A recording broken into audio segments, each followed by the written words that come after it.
Hello, good evening, everyone. Good evening, everyone. My name is Paul-Esupofo. Welcome to Special Drama Film School Online, the first of its kind on Facebook Live and later being uploaded on YouTube.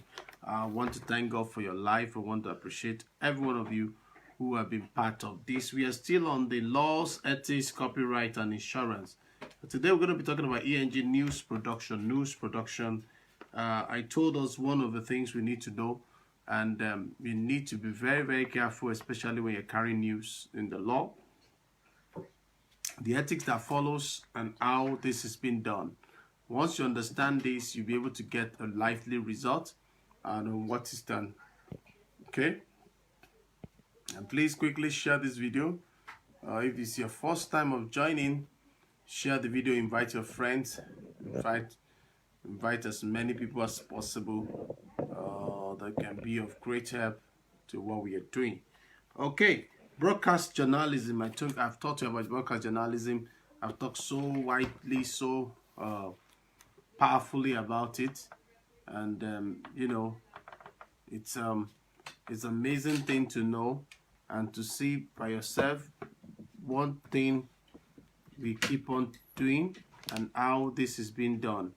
And once you know it's been done, you also go extra mile.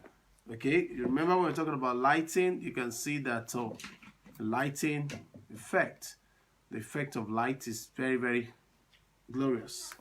And when there was no light, it was like, wow, what happened? You get it now. But now the light is back and it's awesome to be a very good thing. Okay, now another thing is to look at the broadcast journalism as a great many freedom under the law that other types of video production do not enjoy. How the end product is used is very crucial to the right of the maker or the makers as well as the subject.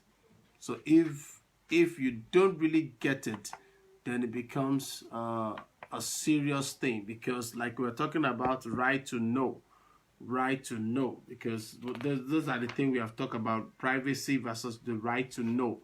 When you have the right to know, you also go in a very, very strategic way.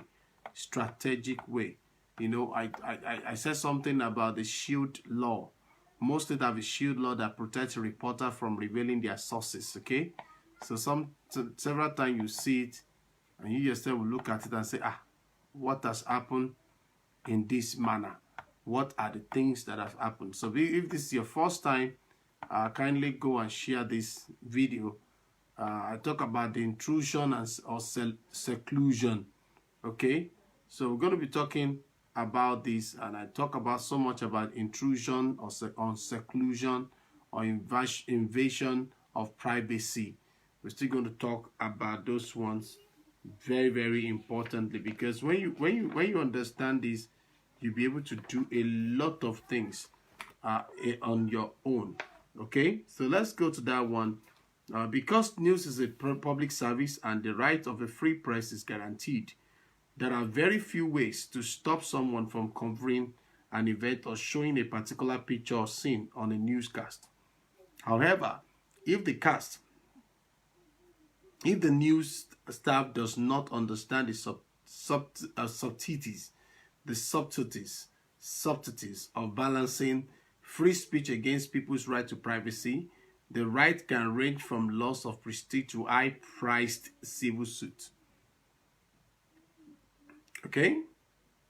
Being wrong can be costly to you and to your employer. When a case of libel is brought against the news organization, the defense, if there is one, usually falls into one or more of four categories. Usually fall into what?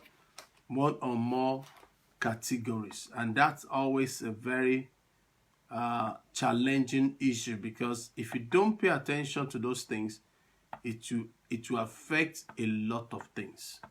So number one, when on one of these issues, number one of the categories, the public right to know.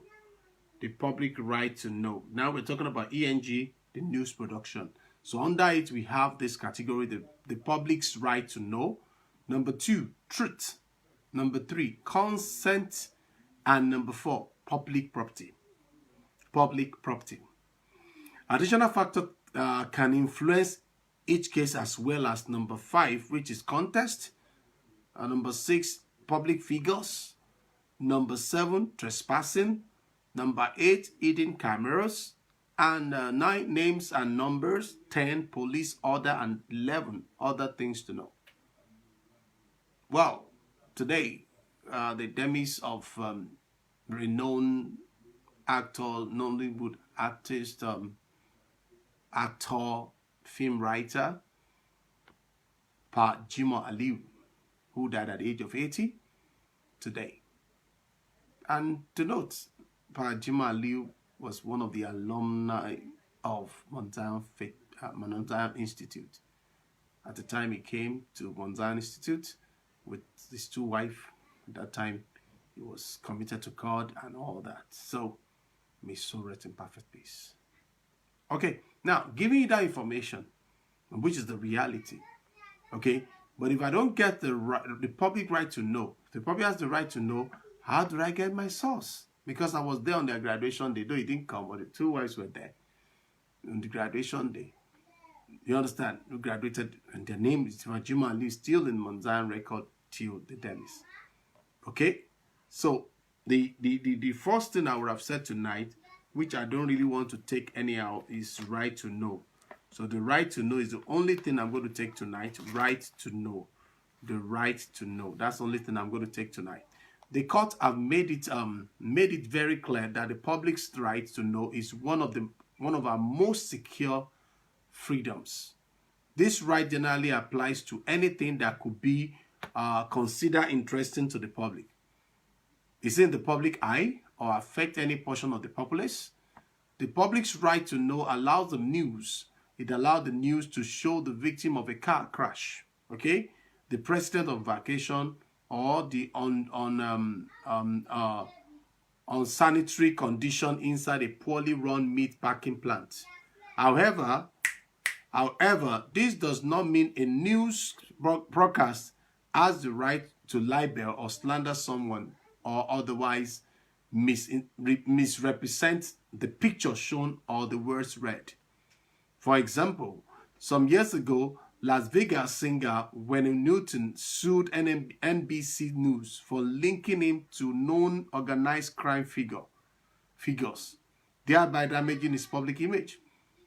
He alleged that NBC's combination of words and picture created defamatory impression. Newton won a large judgment of about of 19 million US dollars in the local how do I call it now? In the local court. Hello, sorry please for the noise, please, sorry, forgive me. Sorry please. Though a higher court later lowered the amount, NBC argued that